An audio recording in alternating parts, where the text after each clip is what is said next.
Huge news. You probably heard about it, but this is actually huge news that means something much bigger than people understand. And this huge news is that Intel, you probably have heard of Intel, the ugly duckling of chip manufacturers, used to be a great company, by the way, now completely on the sidelines, sidelined by NVDA, sidelined by Broadcom, sidelined even by AMD. Intel completely missing the AI train, completely getting stuck in their CPUs and getting killed by AMD on the CPUs, and totally losing out on the GPUs, the AI chips that drive the entire economy at this point. Totally left behind. Still very smart people there, great engineers, even smart CEO, smart in an engineering sense, of course, a little colorless, a little like, where's the sexiness? You have to compete with Jensen. You have to compete with Lisa. You have to compete with pretty serious people, and you're a little bland, but very smart person, of course. Great engineer. Now they announced this thing. Can you believe it? On the SpaceX account, Intel is joining Terafab. And you probably have heard about Terafab. I have a video coming out on it. Terafab in a nutshell is this. This is literally their website. Just launched. Terafab is designed to make us a galactic civilization, not just multiplanetary, but galactic. And if you think I'm kidding, I'm not kidding. This is Elon's website. It's about the Kardashev scale. It's about harvesting all the Earth's energy. And that's just type 1, but very quickly turning it into a type 2 civilization where we harness all the energy of our favorite star, the sun. Sun very healthy, by the way. People say it gives you cancer and skin cancer. It's of course true, but it also prevents cancer. So the sun is very healthy for us. That was just a side comment. They want it for energy. Elon knows how to do it. It is about shooting satellites into space with solar panels and then utilizing this energy to create the one thing. For that we have unlimited demand, and then that can generate unlimited monetary financial value, because it's underwritten, this financial value it generates, by unlimited economic value it generates, and that is intelligence, inference, intelligence in space. Why in space? Because that's where the energy will be. The energy will be because of SpaceX and Tesla satellites. Here you have the satellite, of course. That is the new AI satellite Mini, 100 kilowatts, designed right now by SpaceX. Completely trivial to design, by the way. A lot of people got this wrong. Jensen Huang, even of NVDA, he's not a space person. He got it a little wrong and said, oh, we don't know how to do this. Well, you don't know Jensen. I'm a big Jensen fan. But Jensen doesn't understand this, and Elon does. So SpaceX, of course, it takes them a week to design the satellite, and they for sure have already done it. That will be shot into space. There's Tesla Optimus. This is Starship. This is the rocket that makes it all possible to bring down the costs to orbit below $200 per kilogram. Elon talks about $10, but don't listen to Elon for now. Listen to me. Elon is a little out there. We are not getting to $10 for now. We are getting first to $200 per kilogram, and that is the inflection point in my math, where this becomes extremely profitable, 60% lower cost than terrestrial compute. All the data center build-outs you have heard about, the giant hyperscalers, the 670 billion spent by the Mag 7, or the hyperscalers Meta, Amazon, Microsoft, Google, on the build-out on Earth this year, 670 billion in 2026. What I'm telling you is their cost will go up on Earth every year from now, because they're using up all the energy in our grid. They're already eating up 7% of the entire United States energy. Let that sink in. That's crazy. What happens next year when it's 14%? What happens if it's 30%? It drives utility costs through the roof, energy costs through the roof. That's already happening. They're running into a real problem with their build out. To the rescue comes AI satellite Mini of SpaceX and Tesla. Because once this falls below 200 kilograms per ton to orbit, thanks to Starship, which happens probably end of this year, Starship version 3 or latest version 4, but probably version 3 becomes commercial. At that moment, it's going to be 40% cheaper in my calculation, roughly 60% cheaper in my calculation, but at a minimum 40% cheaper to build your data centers in space. Free energy, no maintenance, no lease. All you pay for is Starship to transport your stuff into orbit. Now it's cheap. Once that happens, of course, we get into a situation where we need unlimited chips as quickly as possible. Unlimited chips. And that is Terafab. That is exactly what Elon is preparing, Elon and the team, to build Terafab, the largest chip manufacturing site on the planet, no pun intended, to deliver this thing and make us a Kardashev 2 civilization. First, a Kardashev type 1, of course. We are not here at all, but we'll get there and then surround the sun with our little satellites. That is why this news is very smart of Intel. Because if you're Intel, you're a little unsexy, but you're smart and you still have these engineers. You're falling behind. How do you compete with AMD? How do you compete with NVIDIA, of course? How do you compete with Broadcom, who are absolutely killing it with custom chips for Google, for Amazon? They're building the Amazon chips and the Google chips who want to cut out NVIDIA a little bit more. What do you do if you're him? You're sitting there, it's like, okay, what do we do now? And I think this is a very interesting partnership because, as I said before, right now, Tesla is partnering with Samsung on the AI5 chip, AI6 chip. That's the precursors for the Terafab. They're building their own fab in Texas with Samsung. They're also working with TSMC. Here's the difference. When you think about all the crazy stuff I just told you, this is not anymore a business, by the way. This is not even an economy. We are talking about the fundamental scaffolding of a civilization, of the pioneer civilization, at least the physical scaffolding of the civilization.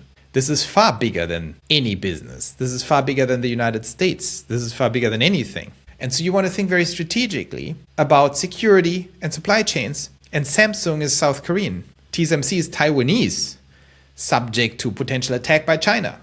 Elon is in America. Elon has a good grip of the American government at this point, together with his friends. This is not a political, commentary here, but of course the US government is falling into the hands of Silicon Valley very soon, if it has not already fallen into these hands. So by 2028, it's going to be game over. 2032, we will live in some form of snow crash. Look up Snow Crash, the science fiction novel. Future where the corporations just control the entire thing. Inevitable. We have to figure out how we make this all work for us. But it's not a debate. If it happens, it's a debate what we do about it. So Elon understands this, and he wants, of course, onshore supply chains, onshore talent, and Intel is an American company. That's my take on it. I think Intel is a very interesting target, also for acquisition at some point. It's only $250 billion market cap right now, and it's struggling, and it has huge assets, in my opinion, and knowledge and brand and all kinds of things. And they know how to do all the things that Tesla can't do in SpaceX. They can actually manufacture massive amounts of chip factories and fabs.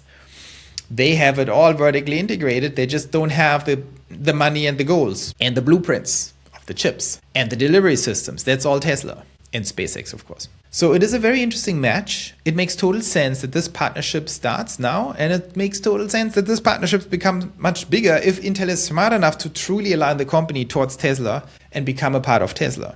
If Intel is smart and cunning, they basically control their existing markets and then go all in to Tesla and SpaceX and try to get acquired at some point. That would be smart. That is their lifeline.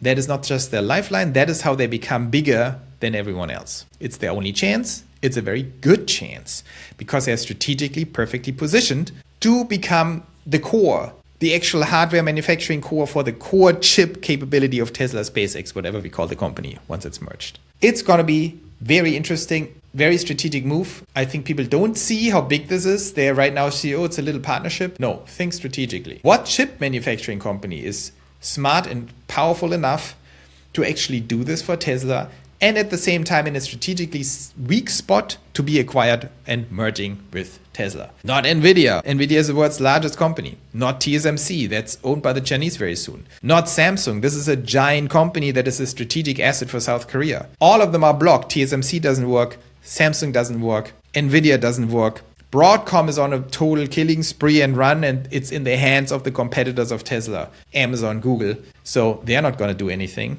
AMD, maybe. But when you compare AMD to Intel, Intel is the better choice because AMD is relatively much stronger than Intel. You don't want strong, you want weak. You want weak with great capabilities. So Intel is the perfect match to become a part of Tesla, in my opinion. Maybe too early to talk about it, but Elon will do whatever it takes to be efficient and fast. And I think he wants this capability at some point in-house. I think Elon understands better than most that the manufacturing of chips will become one of the central pillars of future empire, of the future Elon empire, because what do you need? You need massive, infinite scale solar production.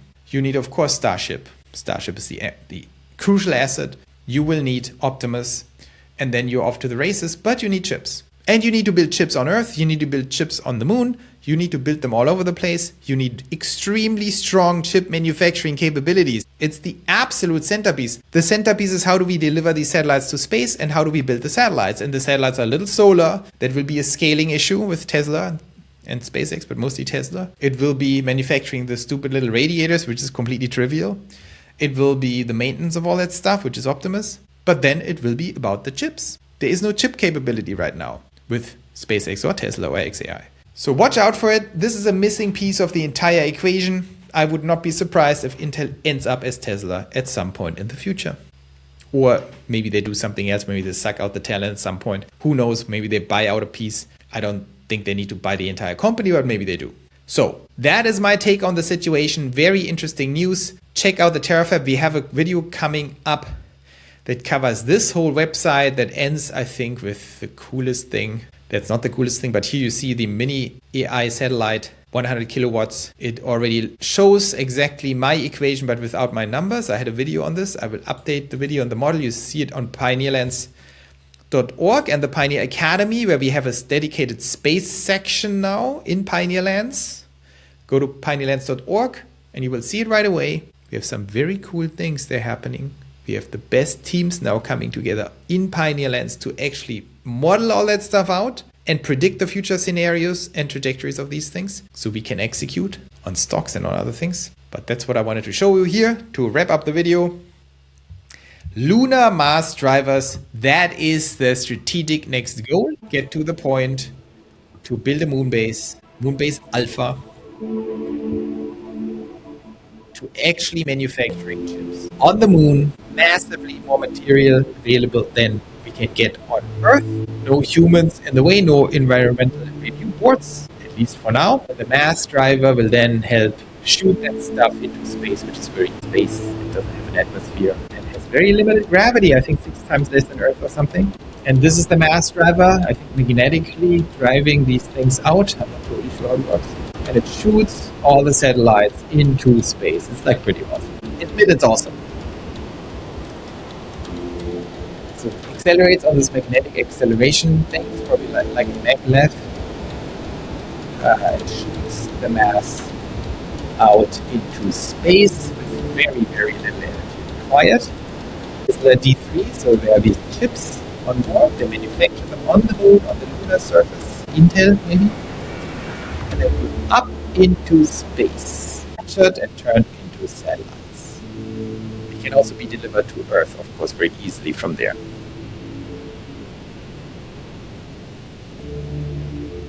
That's a lot of lights on the moon. And that is our future that we will get to in the 2030s already, which is totally nuts. I hope that was interesting and see you tomorrow.